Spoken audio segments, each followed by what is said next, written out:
રામ રામ, જય મોમાઈમાં, જય ઉમિયામાં, હર હર મહાદેવ. કેમ છો બધા? સ્વાગત છે આપનું ધર્મ ભક્તિ ચેનલમાં. સૌથી પહેલાં આપણી ચેનલને લાઈક, શેર અને સબસ્ક્રાઈબ કરી લ્યો, જેથી ધર્મ અને ભક્તિને લગતા અવનવા વિડીયો અમે તમારા સુધી પહોંચાડતા રહીએ.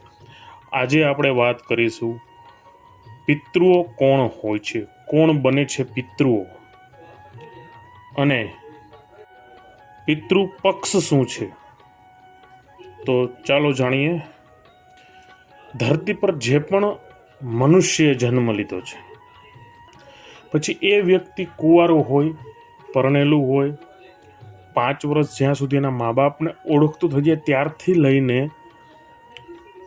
બાળક હોય કે સ્ત્રી હોય, પુરુષ હોય, કોઈ મોટી ઉંમરની વ્યક્તિ હોય, તો એ દરેક પિતૃ કહેવાય છે. પિતૃઓના પ્રકાર પર અલગ અલગ હોય છે. જે સદગતિએ ગયેલા હોય છે, કોઈ અવગતિએ ગયેલા હોય છે.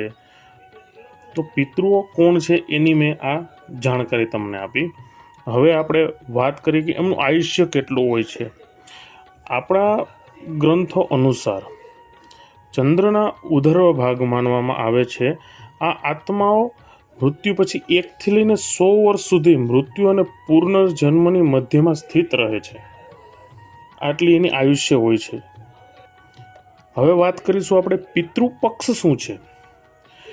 પિતૃપક્ષ પોતાના કુળ, પરંપરા અને પૂર્વજોને આપણા યાદ કરવા અને એમને જણાવેલ રસ્તા ઉપર ચાલવાનો સંકલ્પ લેવાનો સમય છે.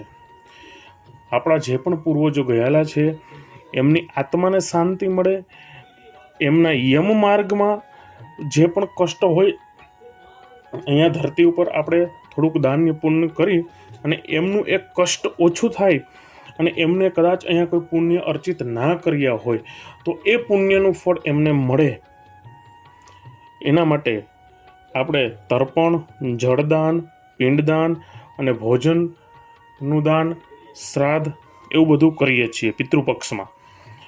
અને પૂર્વજોની પૂજા અને તેમની તૃપ્તિ માટે ખાસ સમય કાઢવામાં આવે છે પિતૃપક્ષમાં, અને સાથે સાથે પિંડદાન પણ કરવામાં આવે છે.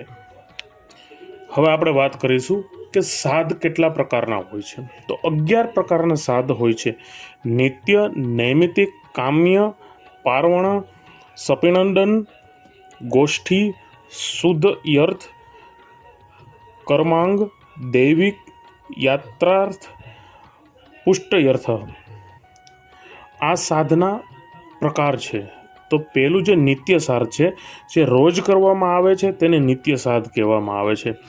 વર્ષમાં એકવાર મૃત્યુની તિથિએ કરવામાં આવે તેને વર્ષી પણ કહેવામાં આવે છે, જે નૈમિતિક પણ કહીએ છીએ. કોઈ પણ માંગલિક કાર્યમાં સપિંડન કરવામાં આવતા શ્રાદ્ધને નાંદી શ્રાદ્ધ કહેવામાં આવે છે અથવા કામ્ય શ્રાદ્ધ કહેવામાં આવે છે. પાર્વણ શ્રાદ્ધ એ પિતૃપક્ષ, અમાસ, મૃત્યુ કે તિથિએ કરવામાં આવે તેને પાર્વણ શ્રાદ્ધ કહેવાય. આ 3 વર્ષમાં એકવાર આવે છે, જેમાં અકાળે મૃત્યુ પામેલા પૂર્વજને પ્રેત પીડિતમાંથી પિતૃપિંડમાં મોકલવામાં આવે છે. તેને સપિંડન શ્રાદ્ધ કહે છે. ગોષ્ઠી શ્રાદ્ધ. આ શ્રાદ્ધ પરિવારના લોકો સાથે અથવા પોતાની જાતિના લોકો સાથે મળીને સમૂહમાં કરવામાં આવે છે.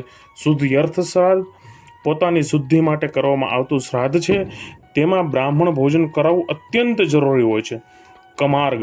આ શ્રાદ્ધ 16 સંસ્કાર કે કોઈ પ્રસંગમાં કરવામાં આવતું શ્રાદ્ધ છે. દૈવિક. આ શ્રાદ્ધ દેવતાઓ માટે કરવામાં આવે છે. યાત્રાર્થ. તીર્થ સ્થાનમાં કરવામાં આવતા શ્રાદ્ધને યાત્રાર્થ શ્રાદ્ધ કરવામાં આવે છે.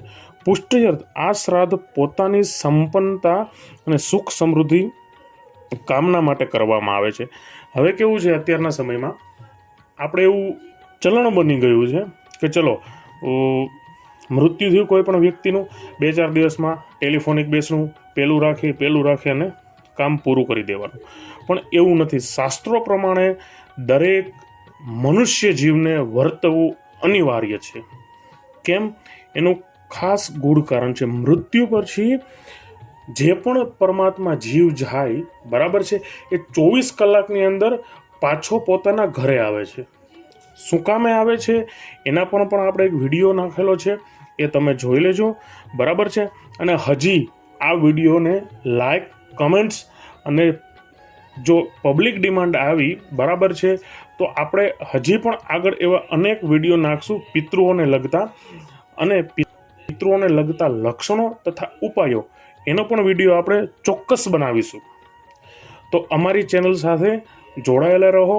અહીંયા કોઈ પણ અજ્ઞાનતા તરફ, અંધશ્રદ્ધા તરફ તમને દોરવામાં નહીં આવે.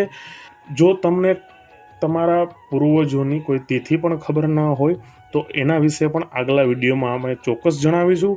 તો અમારી સાથે બન્યા રહો ધર્મ ભક્તિમાં, જેથી આપણે ધર્મ અને ભક્તિ બંનેનો પ્રચાર કરી સનાતન ધર્મને ટકાવી રાખીએ. સાથે સાથે તમે પણ થોડાક પુણ્ય અર્જિત કરો, જેથી તમારા પણ પૂર્વજોને શાંતિ મળે, તમારા પણ ઘરમાં સુખ શાંતિ આવે. હવે જે પણ નેક્સ્ટ વિડીયો હશે એ પિતૃદોષના લક્ષણો અને એના ઉપાયો પર કરવામાં આવશે, જેથી આ શ્રાદ્ધ કર્મમાં તમે પિતૃઓની કૃપા પ્રાપ્ત કરી શકો, જે જીવનમાં બહુ જ અનિવાર્ય છે. કોઈ પણ વ્યક્તિ કહેતું હોય કે આવું ન હોય, ના હોય, તો એ પણ એક પિતૃદોષ જ છે. રામ રામ, જય દ્વારિકાધીશ. ચેનલને લાઈક, શેર, સબસ્ક્રાઈબ કરવાનું ન ભૂલતા. હર હર મહાદેવ.